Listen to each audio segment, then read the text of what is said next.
you see Muslims making a difference, helping to deliver every single one of the government's missions. In business, helping to grow our economy. In education, giving our young people the opportunities that they deserve. In our NHS, of course. In charity work. British Muslims are amongst the most generous group in the United Kingdom and beyond. So I must say thank you to you for all of that, and particularly what I know has been a very difficult time for Muslims here in the United Kingdom.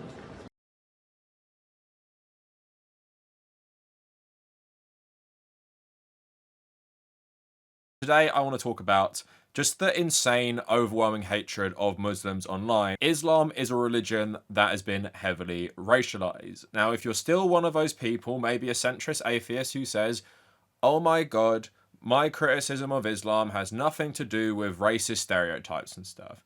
And I know a lot of atheists say that. Even if you don't think that, there is a high chance that you have been influenced by the news media environment in the Western world. And at the same time, if you do genuinely just have criticisms of the faith and how it's practiced in certain places, aren't going to feel called out in this video, because I'm specifically focused on racist hate against Muslims, largely in Western countries. And actually right now, it's one of the main things that is helping fascist politicians get in power, demonizing all Muslims, and specifically this racist caricature of some sort of violent Muslim man from Pakistan or North Africa or something who's coming to destroy Western civilization. Now, we actually saw this recently with JD Vance talking about Germany importing millions of refugees who are going to fundamentally destroy Western civilization and German culture. Like, this is actually like Nazi rhetoric. And Joseph Goebbels actually said something similar in regards to Jews, because what we're seeing right now as well with what's happening in Gaza is historically modern fascism has centered a lot of its hate towards Jewish people. What we're seeing right now is a lot of modern fascism swap that out and they center it around Muslims, mainly refugees, but it could be anyone of the Muslim faith in Western countries. And what this is translated to is the overwhelming normalization of just saying terrible shit about Muslims, and it's just from your everyday people. Some of the profiles I was clicking on of people just pushing so much anti-Muslim racist hate were just like the most average people ever. And when they feel this emboldened to say that much racist stuff, you just know it's become such a huge problem. I actually made a video, it's one of my most popular videos. I talked about anti-Indian hate, and this is pretty similar. And actually, ironically enough, a lot of this anti-Muslim hate is actually done by Indians in India who are Hindu nationalist supporters of Modi's government. And obviously, a lot of this is also done by Israel supporters, and this includes many Western leaders and politicians who are gleeful that they now get to demonize all Muslims as these savages who are incompatible with Western civilization. Before we go any further, follow me on social media at the Kavernacle on Blue Sky and on Instagram, and please support me on Patreon and YouTube memberships. This is what inspired the video. There's some sort of like self-help influencer called Usman Unchained, and I saved this like maybe a couple months ago. So he wrote a post and he says 7 reasons why Muslim men struggle with women and give off pervy vibes. So he's giving Muslim men help on being less pervy, right? So can I just say one thing? When Sam Harris and others used to talk about like how we're going to live with Islam because it's so incompatible with Western society, they would say there has to be Muslims who like try and progress their community and try and help them move away from all the terrible things they do. And if we don't have moderate Muslims, then we're doomed as the human race because Islam's going to destroy us all. So we've had all that rhetoric for a long time. And here's a guy who, in his own way, is trying to help the stereotype of all Muslim men being perverts and stuff. And the comments are still just abusing him. He writes a list in the description. He gives numbered advice saying like, unrealistic standards, you want her to tick all the boxes, ask yourselves, would you tick all of her boxes? Probably not. Lack of experience, you never learned how to speak to a woman because mummy had you wrapped up in a comfort blanket and your dad told you hell was awaiting you for every mishap. Red pill misguidance, the red pill has its truths, but it has definitely fucked the minds of many. I'm not dying on the hill of advocating for everything this guy says, but if we're taking the most extreme stereotypes that we're fed in Western media of all Muslim men being pervert misogynists who just want like some sort of slave or something, right? This guy going out of his way to try and give advice should be seen as a good thing. and be encouraged within his own community, right? Because he understands the issues, he understands the discourse way better than any of us do, because we didn't grow up in that community, we don't understand it. And then you just get comments like this. So, marrying your 9-year-old first cousins probably doesn't help. We've seen the abuse and the rape statistics. You literally marry 6-year-olds. Bye. Islam doesn't see women as equals. Muslim men follow this idea, but modern society has given strength and empowerment to women. Your prophet also marries 9-year-olds. Maybe it's that y'all don't respect women. Randomly exploding in public places doesn't help your plight either. Have you tried not allowing Muslim men to marry 9-year-olds? I'd start there. Pervy incel religion creates pervy incel men because they hate women. Stay out of the West, problem solved. So what you saw there is basically all the comments. Just real like mask off racism, talking about like exploding in public, talking about how all Muslims don't respect women, talking about it being an incel religion, and which is just so ironic, and I think just shows you the hypocrisy. Nearly everything they just said there, you can direct right at nearly all American conservatives, especially right now, and how people like Matt Walsh and others are talking about ending no-fault divorce, wanting to control women, wanting to repeal women's right to vote in America. That is actually a pretty popular thing online to talk about. And for some reason, a guy who's trying to help Muslim men have better success with women in terms of like working on themselves, gets all this hate directed at him. He hardly even spoke about Islam. He just directed this advice at the Muslim male community. But again, they just feel emboldened. When someone is a visible Muslim man like this guy, he starts talking about something that is related to Islam, everyone thinks they can just be really, really racist to him. And again, that is Instagram, right? So that isn't even the hell site that is Twitter. We'll get to Twitter. That is just Instagram. And as we've seen with all the like tech CEOs, they're rolling back protections and regulations on hate speech. So this is just going to become absolutely overwhelming, and there's no consequences for this. But the funny thing is, you just click on these people's profiles, it's their real profile. They have public profiles with pictures of their kids and their families, and they're racially abusing people online, thinking it's absolutely okay. And yes, we are going to talk about how the coverage of Palestine has related to this dehumanization of Muslims in general. So Hamza Yusuf, of course, used to be the First Minister of Scotland. He's from a Pakistani Muslim background. So a lot of these Muslim politicians post about Ramadan, because it's Ramadan right now. So he posts about it, and you get all these troll comments. I'm going to enjoy some bacon this morning. Go celebrate somewhere that cares. Go home. So last year he has a post about fasting, and this is not even a troll. The top upvoted posts are, in Britain, this is our traditional breakfast, by a guy called James Cox. Look at this account, by the way. I thought it was a parody.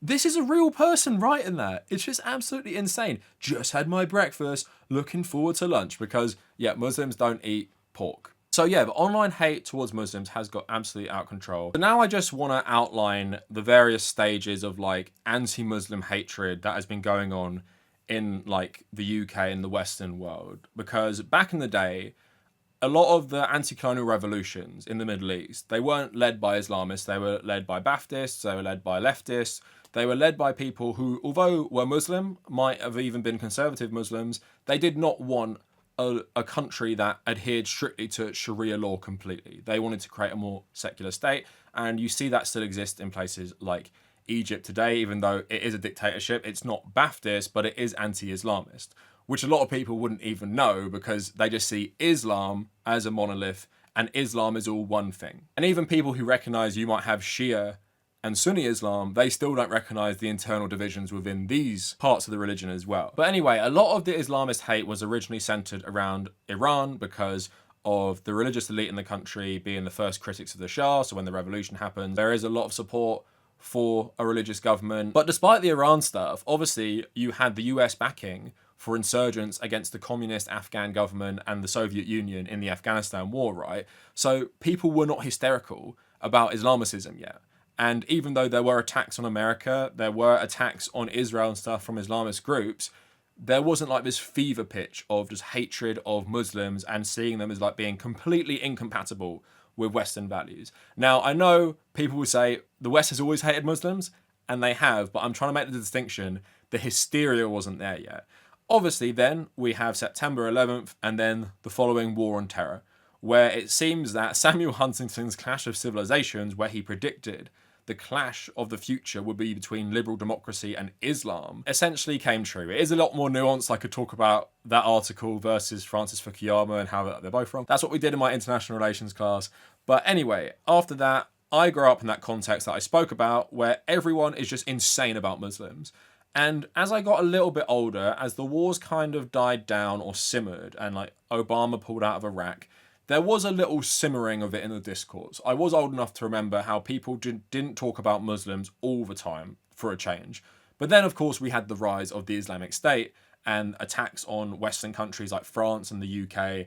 And the anti-Islam sentiment just got insane again, right? Like crazy. And obviously Trump, when he first got in office, a big thing of it was promising like the Muslim ban. And again, just being really, really racist against Muslims became perfectly acceptable in Western discourse. We saw like revered people going on TV, like Sam Harris, whose whole criticism of Islam was completely racially charged. We had the rise of the far right in Europe. For those people who maybe are not old enough to remember this, a lot of the discourse you're seeing now and the parties surging like AFD and stuff like that, they were fringe in 2015, but they used the refugee crisis from the Arab Spring and wars in Libya and Syria as basically a method to get into power. This happened in places like Poland as well, and their rhetoric was all based on anti-Islam. And it was basically that all these men coming over here and they're destroying Western civilization with their religion. It's incompatible with the West.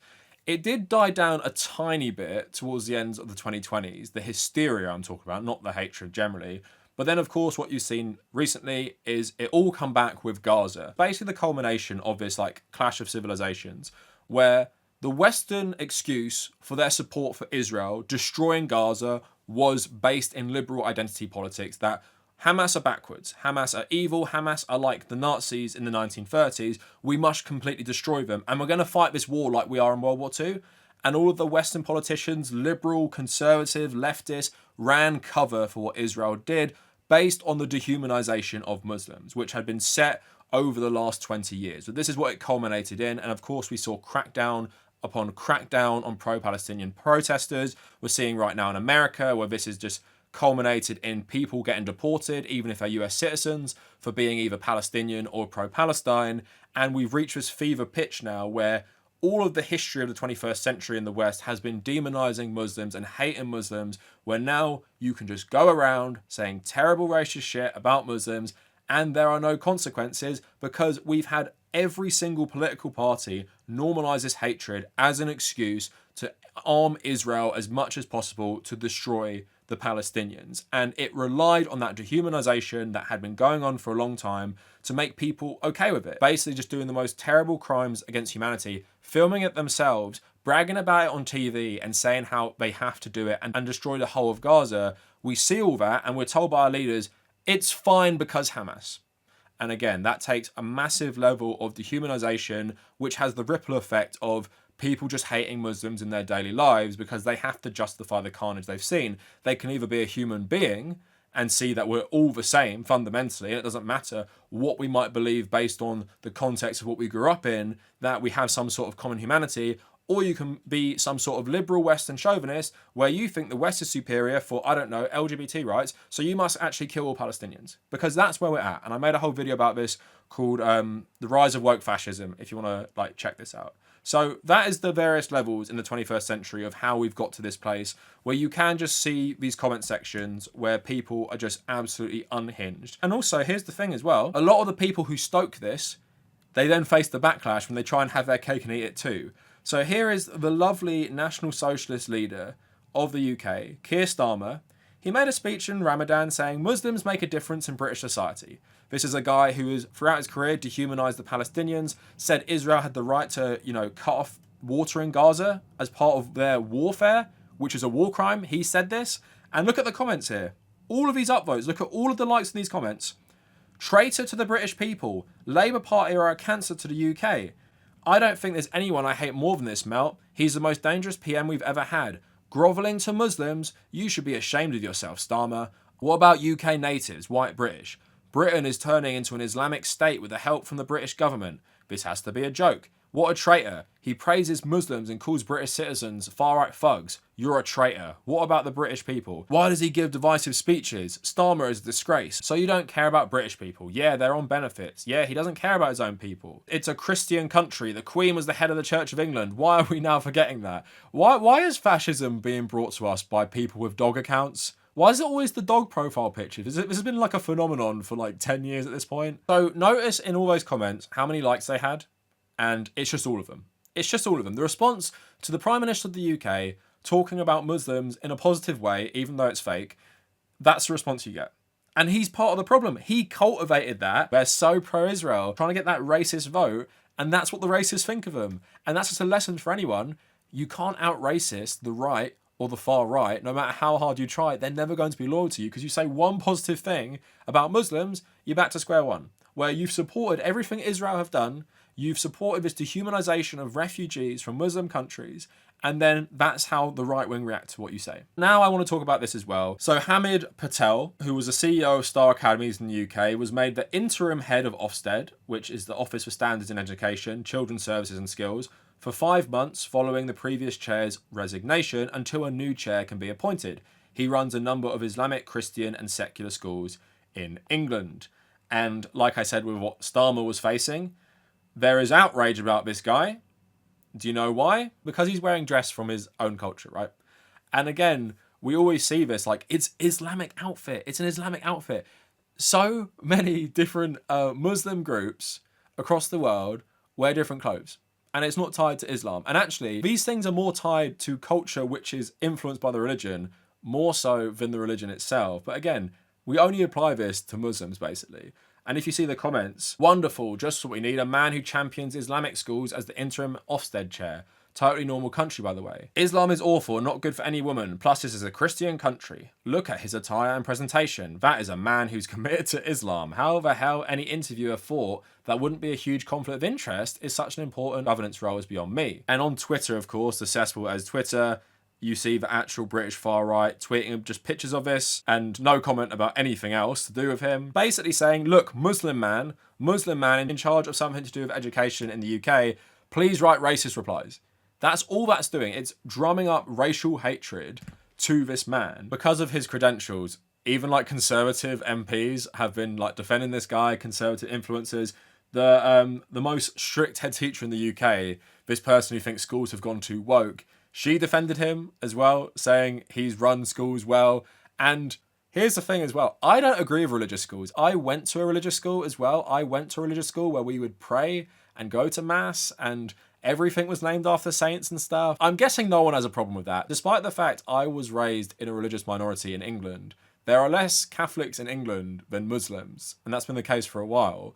And I don't think any of these white English Protestants were having issues with me doing certain Catholic things in a very diverse school of loads of people who didn't have any background in England itself, because the stereotype of a Catholic in the UK is a white person. White English, white Irish, white Polish. So you never got that demonization where when it's in an Islamic school, it must just be like the worst place ever. And like I said, I don't agree with any religious schools. I don't think there should be religious schools. I would rather it be like a secular education for everyone. But at the same time, I'm just not going to have the double standard of being outraged by this guy for running an Islamic school, because people wouldn't be outraged if he was a Irish Catholic who had ran only Catholic schools in the UK. And some Catholic schools in the UK are actually really, really conservative and really strict and will say terrible stuff about like gay people and women and stuff. So again, it's just so one-sided, and it's just because he looks Muslim. That's why they're so outraged that it's talking about the Islamification of Britain, even though it's an interim role as well. Like, he's not permanently doing this. So for the final part, I just want to talk about atheism and criticizing religion and not falling into these racial biases when it comes to Islam specifically. Like, I don't want to make this a really long-winded thing about religion and criticizing religion. So as an atheist and as someone who is against most religions, I realize that a lot of these religions have the same core. Abrahamic religions are all homophobic, misogynistic, pro-patriarchy, all that stuff. It's society, economics, and everything about how these religions get interpreted and how these religions are believed by the public. So if you even take a country like Egypt as a good example, a country that doesn't like Islamicism, a lot of Islamicism thrives in Egypt in the poorer rural communities. The same in Afghanistan as well. And Why do they thrive in these poor rural communities? People are less educated, people are poorer, they follow tradition that is set in like older ways, and they don't really have much of a change in their life, and they don't have access to things we take for granted, like freedom of information, like economic prospects and stuff like that. So a lot of these countries will just stay like that. But again, it's always impacted by a culture. So are you going to tell me that Islamic clerics in Iran are the same as a Muslim in Thailand who works in a 7-Eleven, right? Of course they're going to be different, and in some cases they're going to be completely different. Malaysia versus Pakistan, Malaysia versus Bangladesh, African-American Muslim in New York versus someone in the Taliban, right? You can see there is so much difference, but they're both Muslim. So we can't see Muslims as a monolith who all believe in the same things as the Taliban, but because in the Western countries, our exposure is mainly to the more radical elements, we just think all Muslims are like that. Again, there has to be a level of dehumanization in society to make you okay with brutalizing refugees and destroying a whole country for colonialism in the case of Israel and Gaza. You have to buy into that, otherwise you can't reconcile it with yourself. Like, imagine everything we've seen in Gaza since October 23. Imagine if you saw similar images coming out of Belfast in 1995. Could you even fathom that happening? Could you even imagine a context where that would be acceptable because of the racial dynamics there? No, you couldn't imagine that happening. You just couldn't. So why is it okay when it's the Middle East? Because we've dehumanized them to such an extent. And I'm not defending really conservative religious groups. I hate conservatism. I hate religious fundamentalism and fanaticism.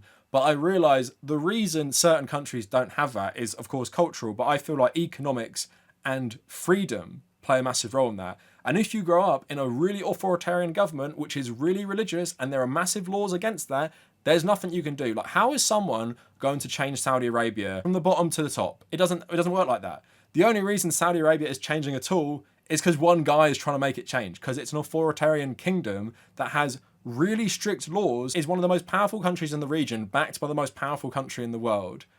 Nothing's going to change. Like, how do you expect someone in Saudi Arabia to start advocating for like feminism in your Western understanding? What do you want them to do? So even if we accept generally in the Islamic world, they are more conservative than the Western world, right? Acting like that religion both can't change when we see it can change, because American Muslims are more tolerant of gay marriage than I think most evangelicals, right? So we even see there, in a country where we're told, oh, Christian values so tolerant, Muslims are more tolerant than Christians in certain aspects, right? So why can't we take that and frame the whole conversation like that, rather than, oh my God, in Afghanistan, they ban women from getting education, therefore no more Muslims in the UK. When you're criticizing things like religion, you just have to obviously be very specific to the doctrine and how it's implemented. And you can use case studies like Iran or Saudi Arabia. I just used one.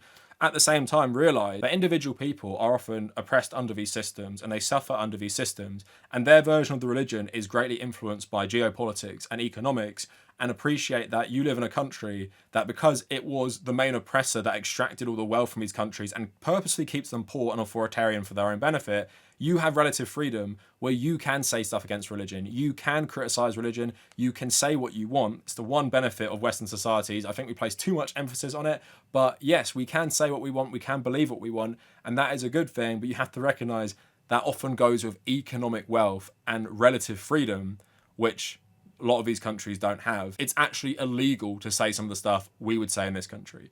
So we have to keep that all in mind. But yes, the dehumanization en masse of Muslims is insanely racist, is being used to push our Western world into fascism. And the sooner you realize that you have more in common with a Muslim who is in your class than you do with, like, let's say, Joe Biden or Kamala Harris, just because you believe certain social things the same, the world will be a better place. We have to unite around class, and these divisions based on religion or ethnicity or race are often exacerbated by the ruling class, so we don't unite together, and it's done to achieve their strategic goals. And in the Israeli example, they just want to back Israel no matter what, and they have to make us support them and not see it for what it is, just disgusting fascism. So that is it for the video. Let me know what you guys think in the comments, and if you made it this far, thank you for watching.